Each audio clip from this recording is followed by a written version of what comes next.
అలీప్ సంస్థకి కేవలం మహిళల కోసమే ఇచ్చారు సార్. ఎందుకంటే 30 సంవత్సరాల నుంచి మహిళల కోసం చాలా మంచి సర్వీస్ చేస్తున్నదనే ఉద్దేశంతో దీంట్లోపల మేజర్గా ఫుడ్ ప్రాసెసింగ్, టైలరింగ్, గార్మెంట్స్, తర్వాత హ్యాండీక్రాఫ్ట్స్ ఇట్లాంటి వాటిలలో అన్ని జిల్లాల లోపల మరి శిక్షణ 30 మంది బ్యాచ్ ఉన్నట్టయితే శిక్షణ ఇచ్చేందుకు మేము ఏర్పాట్లు చేశాము సార్. ఇక్కడ ఇది మొదటిది మన జిల్లా లోపల, సిద్దిపేట జిల్లా లోపల. మరి వీళ్ళు ఈ ట్రైనింగ్ తీసుకున్న తర్వాత ఉద్యమ రిజిస్ట్రేషన్ చేయించుకోవటం ఎలా, ఎంఎస్ఎంఈగా రిజిస్టర్ కావటం ఎలా, ఆ తర్వాత వాళ్ళు ఒకవేళ ఒక ఇండస్ట్రీ కానీ చిన్న కుటీర పరిశ్రమ కానీ స్థాపించినట్టయితే దాని లోపల మెషినరీ కొనుగోలు చేయడానికి మరి హ్యాండ్ హోల్డింగ్ లోపల కూడా, అదేవిధంగా ముడి సరుకులు కొనటం లోపల, మెషినరీ కొనటం లోపల, మార్కెటింగ్ లోపల కూడా మరి హ్యాండ్ హోల్డింగ్ సపోర్ట్ ఇవ్వడానికి ఇంక్యుబేషన్, బిహబ్ అనే 2 సంస్థలు మేము ఏర్పాటు చేయడం జరిగింది సార్ అలీప్ హైదరాబాద్ లోపల. అక్కడ ఏదైనా కొత్త ఐడియాతోటి వచ్చినా కూడా, కొత్త రకమైన ప్రోడక్ట్ తీసుకొచ్చినా కూడా దానికి బ్రాండ్ క్రియేట్ చేసి దానికి ఇంటెలిజెంట్ ప్రాపర్టీ రైట్స్ కూడా, వాళ్ళ హక్కులను కూడా దానికి క్రియేట్ చేయించేటువంటి నెట్వర్కింగ్ ఉన్నది. అదేవిధంగా సెట్ తోటి, మెప్మా తోటి, తర్వాత బ్యాంకులతోటి, సిడ్బీ బ్యాంకు, నాబార్డ్ తోటి ఈ అలీప్కు ఎంఓయూస్ ఉన్నాయి సార్. ఈ 15 రోజులు అనేటువంటిది ఒక బేస్ అంతే. ఇది ఒక చిన్న మూలం అన్నట్టు, స్టార్టింగ్ ఫస్ట్ స్టెప్. ఈ 15 రోజులలోనే మీరు కోటీశ్వర్లు అవుతారని మీరు అనుకోవద్దు, మేము అనుకుంటలేము. ఇట్లా 100 మందికి ట్రైనింగ్లు ఇస్తాను మేము. అందులో 100 మందిలో ఎవరైతే ఇంట్రెస్ట్ ఉన్నదో, ఎవరైతే బాగా నేను ఎట్లనైనా చేసి ఎదగాలి, నేను ఎట్లనైనా చేసి నా కుటుంబాన్ని మంచి బాగు చేయాలి, నా కుటుంబంలో నా భర్తకు సహకరించాలి, నా పిల్లల్ని మంచి స్కూళ్ళలో చదివించాలి అనేటువంటి ఇంట్రెస్ట్ ఉన్నటువంటి మహిళలు ఏం చేస్తున్నారు, ఇంట్లో పని చేసుకుంటూ కూడా ఇట్లాంటివి నేర్చుకొని చాలా బాగుంటుంది. ఎక్కడైతే మహిళలు డబుల్ డ్యూటీ చేస్తారో ఆ కుటుంబాలు చాలా తొందరగా ఎదుగుతున్నాయి, వాళ్ళు బాగుపడతారు. ఎక్కడైతే మహిళలు డబుల్ అదే ఉన్నది, ఆయన దాన్ని పెంచి పెట్టాలి, నేను అంటు పెట్టాలి, ఇంతే అనుకున్న వాళ్ళు బాగుపడతలేదు. ఇది ఉదాహరణలతోటి సహా చూడండి. మహిళలు ముందుండి మన ఆర్థిక లావాదేవీలు, ఖర్చులు, జమలు, ఇంట్లో ఏం జరుగుతుంది అని మీరు అందులోకి ఎంటర్ అయ్యి మీ భర్తతో డిస్కస్ చేసి, మీ అత్తమామలతో, మీ పిల్లలతో డిస్కస్ చేసి, ఏ మహిళ అయితే జాగ్రత్తగా తన కుటుంబం ఆర్థిక వ్యవహారాల్లో ఆమె పాలు పంచుకుంటుందో వాళ్ళ కుటుంబాలు బాగుపడ్డాయని సర్వే చెప్తారు. దీనికి ఈ ఏరియా లోపలనే చేయాలి అనేటువంటి వీళ్ళందరి కోరిక. ఎందుకు మీరందరూ కూడా వేరే దగ్గరికి పోతే కష్టమవుతుంది కదా. ఇప్పుడు ఇక్కడ పక్కన చుట్టుపక్కల అంటే నడుచుకుంటూ రావచ్చు, కానీ దూరం పోవాలంటే బస్సులు, ఆటోలు కష్టమవుతుంది కదా అని మీ దగ్గరనే ఇక్కడనే ట్రైనింగ్ పెట్టాలి కదా అని మనం ప్రయత్నం చేస్తే చాలా ప్రయత్నాల తర్వాత ఇది మనకు దొరికింది. ఎంత చక్కగా ఉందంటే నిజంగా దీన్ని ఇన్ని రోజులు వాడకపోవడం అనేటువంటిది అది ఒకటి బ్యాడ్ లక్. ఏదో ఒక ట్రైనింగ్ వాడుకునే అవకాశం ఉండే కట్టిన తర్వాత. సరే, ఇప్పటికైతే ఆ టైం వచ్చింది, మనం ఇప్పుడు దాన్ని వాడుకుంటున్నాం. ఈ 30 రోజులు మీరు వీరికి సమయం అనేటువంటిది, ఈ శిక్షణకు సమయం అనేటువంటిది మీరు కేటాయించడం చాలా ముఖ్యమమ్మ. ఎందుకు చెప్తున్నానంటే ఈ కాలంలో ఒక మహిళ వ్యాపారం రంగంలో అడుగు పెట్టాలి అని అంటే ఎన్నో అవరోధాలు ఉంటాయి. మొదటి అవరోధం కుటుంబం, కడప దాటి బయటకు రావాలి, రైట్? వస్తే ఏం చేయాలి, ఎటు పోవాలి, ఏం చేస్తే మనకు 2 రూపాయలు మిగులుతాయి, మన ఇల్లు గడుస్తుంది అనేటువంటి ఆలోచన, అవునా కాదు? మూడోది, దాంట్లో దిగినాం, ఇది చేస్తే బాగుంటుంది అనేటువంటి ఒక ఆలోచనతో దిగితే దాంట్లో మంచి ఉంటాయి, చెడులు ఉంటాయి, అవునా కాదు? సో చెడును తట్టుకోవాలి, మంచి వైపు చూసుకుపోవడం అనేటువంటిది మూడో అంశం. నాలుగోది ఏముంటుంది రమ్మా, మనం ఈ తయారు చేసినటువంటి వస్తువు ఎక్కడ అమ్ముకోవాలి అనేటువంటిది ముఖ్యంగా ఉంటుంది. మనకు తెలియదు చాలా జాగాలు, అవునా కదా? చాలా జాగాలు నీకు తెలియదు, నాకు కూడా తెలియదు.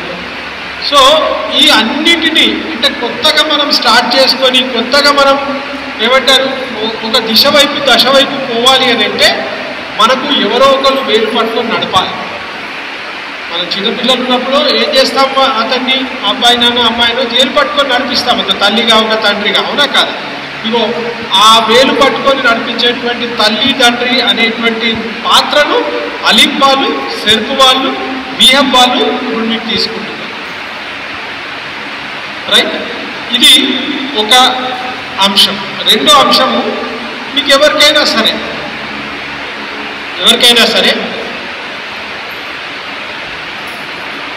మార్కెటింగ్ అంటే ఏమైనా చెయ్యాలి అంటే ఫస్ట్ రావాల్సింది మన బుర్రల ఐడియా, అవునా కదా? మన బుర్రల ఐడియా. నేను చాలా రోజులు గజ్వేల్లో పనిచేసిన, ఒక 6 ఏళ్ళు పనిచేస్తే నాకు ఊరికే అనేది, అరే గిడేంది ఊరికే ఒంటి మామిడి కూరగాయల దుకాణం కాడ, కూరగాయల మార్కెట్ కాడ ఇంత రష్ ఉంటుంది, కానీ ఆడ కూరగాయలు దొరుకుతాయి, కిలో కొందాం, అర్ధ కిలో కొందామంటే ఇంతకుముందు ఒక 4-5 ఏళ్ళ కింద దొరికేటి, దొరకకు మళ్ళీ ఎడుకోవాలి, గౌరారం కాడికి పోయి కొనుక్కోవాలి, లేదంటే బండ్లలో కొనాలి. బ్లౌజ్ కుట్టుకోవడానికి, షర్ట్ కుట్టుకోవడానికి వచ్చింది అంటే నీ మీద ఎంత నమ్మకం ఉంటే నీ దగ్గరికి వస్తుంది. అసలు చూడడానికి అసలు ఊరుకుంటా పోమని అంటే మంచిగా అనిపిస్తుందా మీకు? సో దయచేసి అట్లాంటి పనులు ఎవరు కూడా చేయకండి. మూడోది, చివరిది, నేను మీ అందరికీ చెప్పడానికి ఒకటి వచ్చాను. వ్యాపారం అంటే ఆషామాషి కాదమ్మా. అందులో అదృష్టం బాగుంటే ముందుకు పోతుంది, అదృష్టం బాగాలేకుంటే అక్కడే ఆగుతుంది. మీకు ఏదైనా లోన్ కావాలా, ఏం కావాలని అంటే మా టీం సపోర్ట్ చేస్తుంది. రైట్, మీరు ముందుకు పోవాలి. కానీ మీరు మీ యొక్క ఆర్థిక పరిస్థితిని మెరుగుపరచుకోండి. వచ్చిన డబ్బులు వృధా చేయకండి. ఈరోజు మీకు ఒక 200 రూపాయలు వచ్చినాయి, ఏం ఖర్చు పెడతారమ్మా? 200తో ఏం పెడతారు? బిర్యానీ. ఏంది తింటారా? ఏం చేస్తారు? నేను ఒక 200 రూపాయలు మీకు గిరాకీ ఇచ్చిపోయినా ఈరోజు, రైట్, దాన్ని ఏం ఖర్చు చేస్తారు? అవసరాన్ని బట్టి వాడుకుంటాం. రైట్, ఏం అవసరం అంటే చాలా పెద్దది, ఇంత పెద్ద మాట. అవసరాలు 2 రకాలు ఉండొచ్చు. వృధా అవసరాలు ఉండొచ్చు, నిజమైన అవసరాలు ఉండొచ్చు. పెట్టుబడిగా వాడుకుంటాం. నువ్వు 200 పెట్టుబడి వాడితే కరెక్టా కదా? కనీసం 100 రూపాయలైనా వాడాలి. మీరు ఏదైనా లాభం వస్తే దాన్ని పెట్టుబడిని గుణాకారం అయ్యేటట్టు చూడండి. గుణాకారం అంటే తెలుసు కదా నీకు? ఇప్పుడు 3 × 2 అంటాం. ఎంత అవుతుంది రామా? 3 × 2 3 + 2 6 ఎక్కువనా 5 ఎక్కువనా? అంటే గుణాకారం చేస్తే ఎక్కువైందా, ప్లస్ చేస్తే ఎక్కువైందా కదా? అది గుణాకారం మీరు చేయగలిగారు. మీరు 100 రూపాయలు నెక్స్ట్ దానికి వాడుకున్నా మిగతా 100లో మాత్రము ఒక 20 రూపాయలు ఖచ్చితంగా మీ పిల్లల చదువుకు వాడండి. 40 రూపాయలు వాడండి, తప్పులేదు. 50 రూపాయలు వాడండి, ఇంకా తప్పులేదు.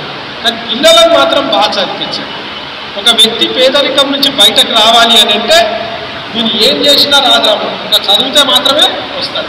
నేను ఆల్రెడీ వీళ్ళ దగ్గర నేర్చుకొని ఉన్నాను నేను, కాబట్టి దీన్ని తీసుకొచ్చాను ఇక్కడికి.